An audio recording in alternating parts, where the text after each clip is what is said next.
Linguistic interdependence hypothesis, according to Pia, Comments, Nokun, Salaon, and Bernard in 2015, stated that speaking, listening, reading, and writing skills developed using our mother tongue may also transfer to students' secondary language when he or she learn new language.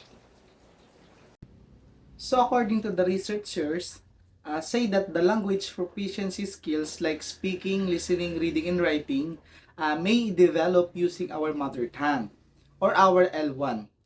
Knowledge can be positively transferred during the process of a second language or our L2 acquisition. Okay, on the other hand, it is a transition of knowledge proficiency into a language L2 or second language. That is why in grade 1, the first grading is for our mother tongue.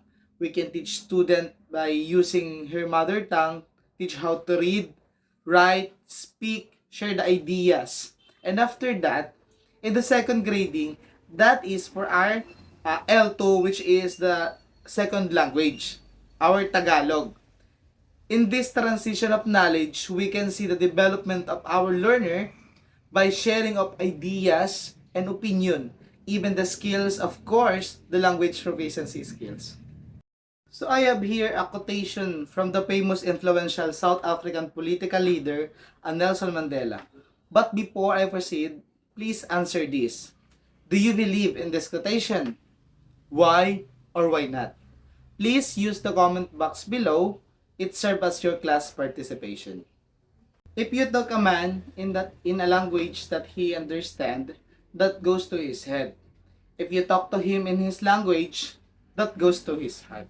Whenever we talk or we communicate to other people using language that most people understand, it only comes from the mind of the person, which is commonly used in conversation.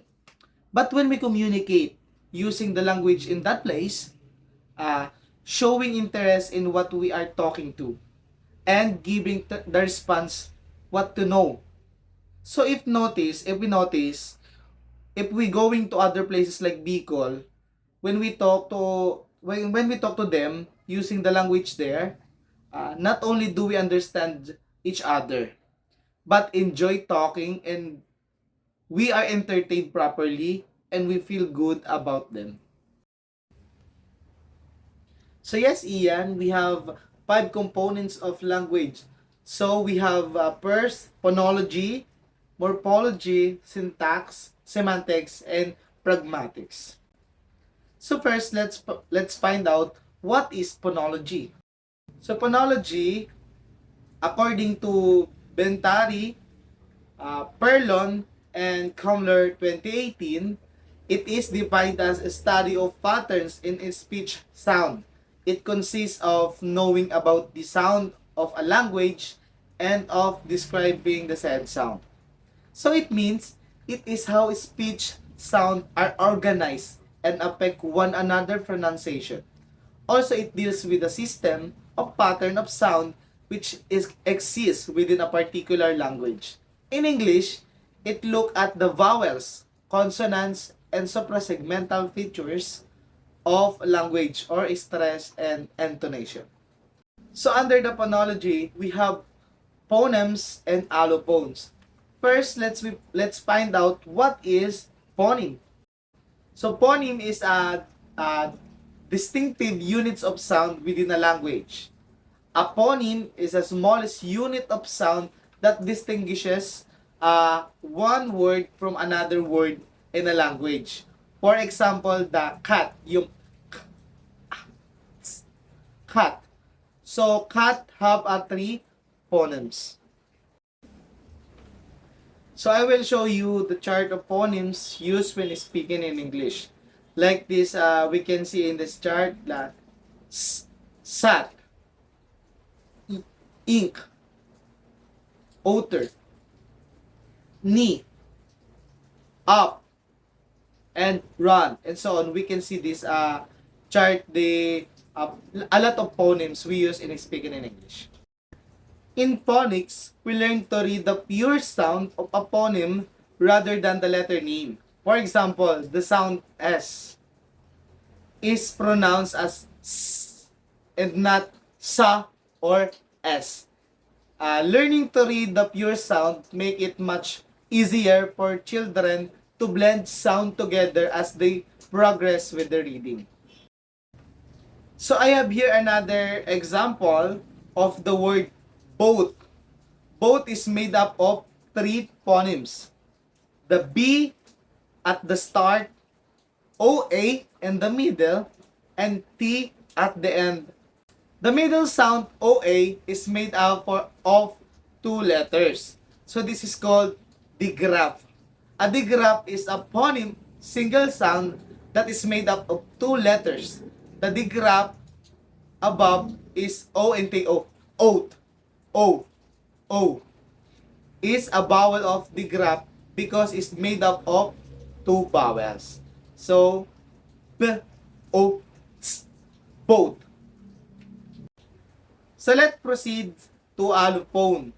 So according to Fromkin, Rodman, and Yams 2018, the different ways to pronounce a single phoneme, for instance, in the word top, the T is usually pronounced as a TH.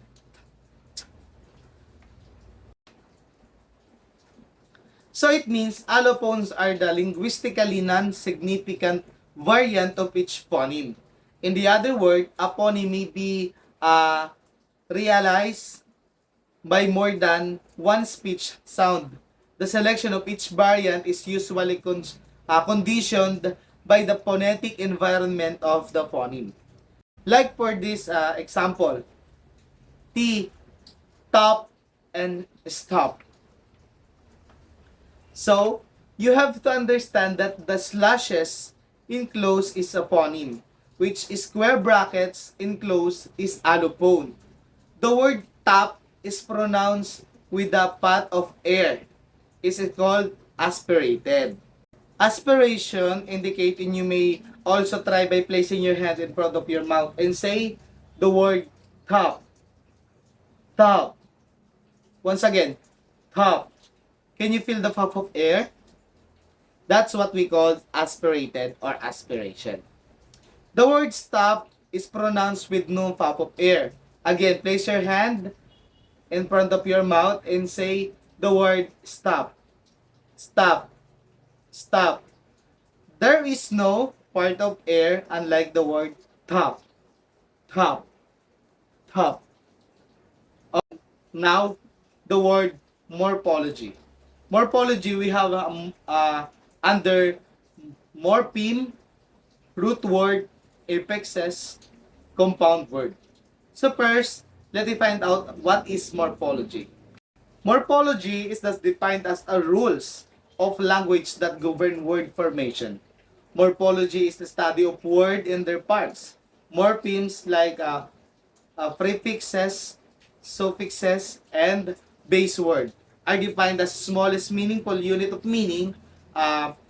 Morphemes are important for the phonics in both reading and spelling, as well as the vocabulary and comprehension.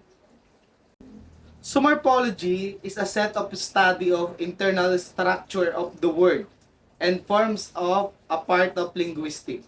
It is also a study of word, how they are formed and their relationship to other words in the same language. So now, what is morpheme? Morpheme is the smallest unit of word that has information about the word, meaning, and purpose. It is the word or a part of the word that has meaning. It cannot be divided into the smaller meaningful segments without changing its meaning or leaving a meaningless remainder. It has reality of the some stable meaningful in different verbal environments. For example, in a word farmer, there are two morphemes here, which are farm and earth. The farm indicates an area of the land used for growing crops, while the ER is indicates or earth is indicates a person who works in the set of area of the land. So we have too meaningful in one word. The farmer, the farm at er. The farm is indicates in the land, and is for the person who works in the land.